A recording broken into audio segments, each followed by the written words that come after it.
Well, here I am again, and now I'm in Greece, which I think is country number 16. Not 100% sure, could be 17, could be 15, but it's around there. And I'm in the town of Igoumenitsa. I'm sure I'm saying that wrong once again. But this morning I crossed the border from Albania over into Greece. And I think that's about as much as I'll say about today, because it's like 2 o'clock now, and I want to have something to talk about tonight. And anyway, yesterday was a pretty. There's a bit to talk about from yesterday, which is why I'm recording this video at 2 o'clock. Yesterday was probably one of the biggest and the most challenging and one of the best days of the whole trip, and I think the day before I was talking about how flat it was and how it was boring and all this stuff, and I think I jinxed myself, or maybe the universe wanted to put me in my place for complaining on such a trip like this that I'm so lucky to be on. Because yesterday, I think, was the biggest day of climbing of the whole trip, maybe of my whole life, because I climbed over 2,500 meters, and the whole day ended up being about 95 kilometers. So it was a big day, and I was absolutely wrecked by about 3 o'clock. And then I kept going for another 40k or so after that, with lots more climbing. So in the morning I departed from that camp that I showed you on the beach, which was a really beautiful spot, and I was looking forward to the day, because I knew there was going to be a bit more climbing than the day before.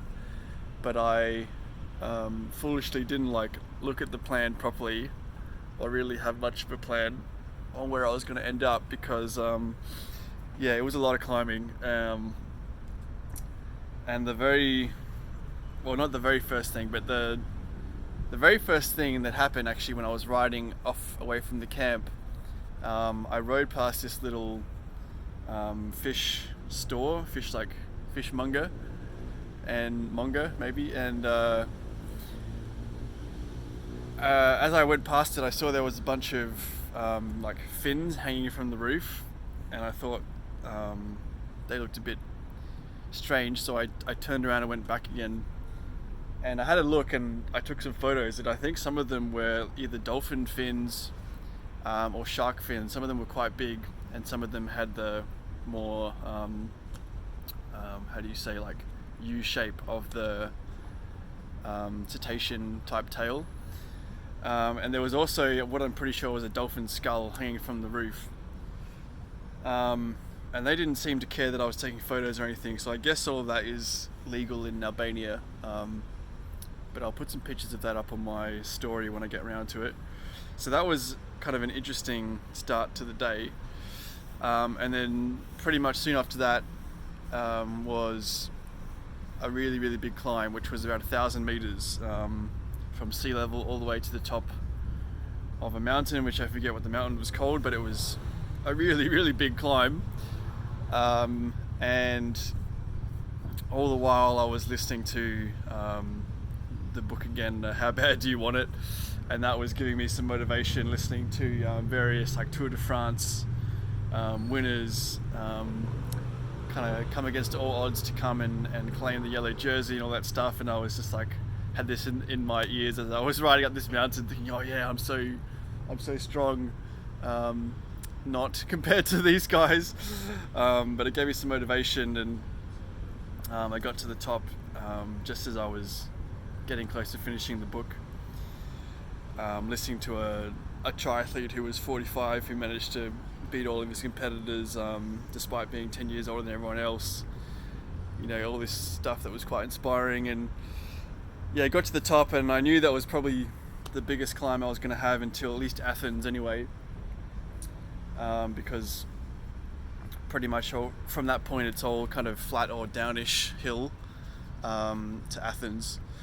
So I stopped at the top, and there was a couple of little restaurants up there. So I sat and had a cafe latte, and kind of enjoyed the view, which was pretty spectacular from the top. Had like a bit of a panoramic view of the ocean, and then was the kind of the best part of the day, which was to scoot down the mountain.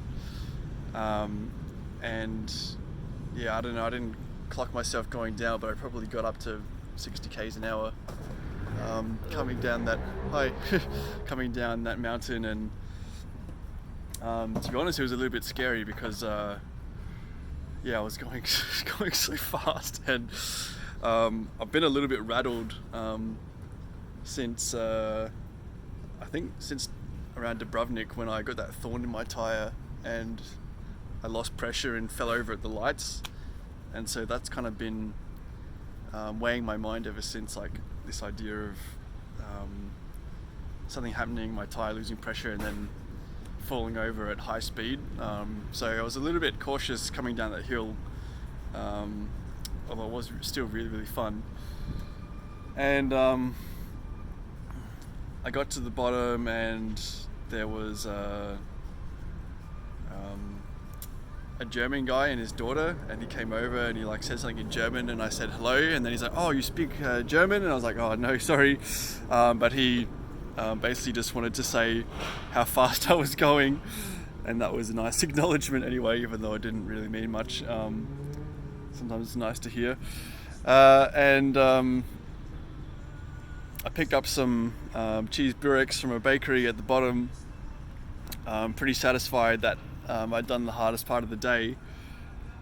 And so I kept going along the coast, and it was just gorgeous coastal views over mountains and little like Albanian villages. Eventually I stopped at a little beach town and got some ice cream, which is, pretty essential, I think, on a hot day after working pretty hard. And at this point, I thought I'd done the hardest part of the day, but the day just kept going, and like the hills, it was like a lot of up and down, and some quite steep sections as well. Like I think I saw a sign with, caution, like 10% incline at least 5 times, if not more, during the day. So I kind of just stopped looking at them because they were just demoralizing at some point. So yeah, it was a lot of up and down, a lot of like quite steep parts. I did finish my book, and it's cool. He kind of summarizes at the end all the different kind of like mind strategies or mental fitness techniques that each of the athletes use to like reach peak performance in their sports. And I'll have to write them down because I won't get them all, but some of them was like using the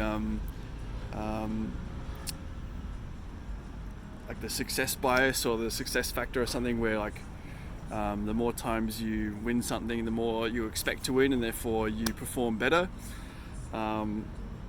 Or using like the crowd effect or the group effect, where like when you have people supporting you or teammates around you, you perform better as well. Bracing yourself, so expecting that the next thing is going to be the hardest part of the whole thing, that kind of makes you prepared and makes you work harder for it. There's a bunch of different ones that will have to write down and maybe go through another time, because I'm not going to get them all now, but quite a cool book, quite a lot to learn from that. So the day was just more up and down.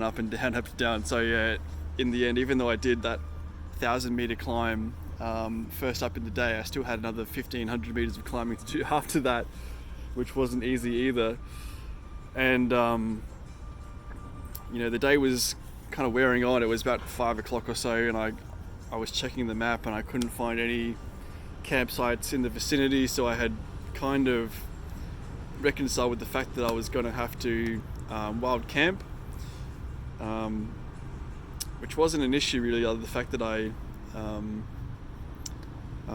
needed to get some dinner first.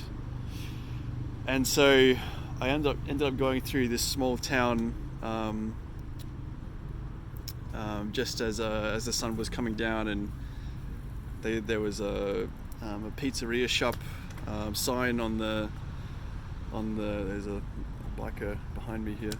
There was a pizzeria sign on the shop, so I thought I could get a pizza there, but they said the pizza had finished, so I ended up getting 2 more cheese bureks. So I was basically like completely full of cheese and burek and bread yesterday. Got some ice cream, and then kind of kept riding with the sun pretty much down at this point. It was, I think, 6:40 or something. The sun sets around 6:30, and still I didn't really know I was going to be sleeping, so I rode for a little bit on the highway, and it was pretty much all highway until the next town, which was about 30 kilometers away, which I knew I couldn't get that far if I didn't really want to. Anyway, so I rode for another 10 k's or so in the dark on the highway until I eventually kind of got fed up. I found like there was a little like kind of driveway on the side of the road, and thought, okay, maybe there's something up there. So I dragged my bike up and found a ledge, and then like another higher ledge pretty much out of sight of the cars.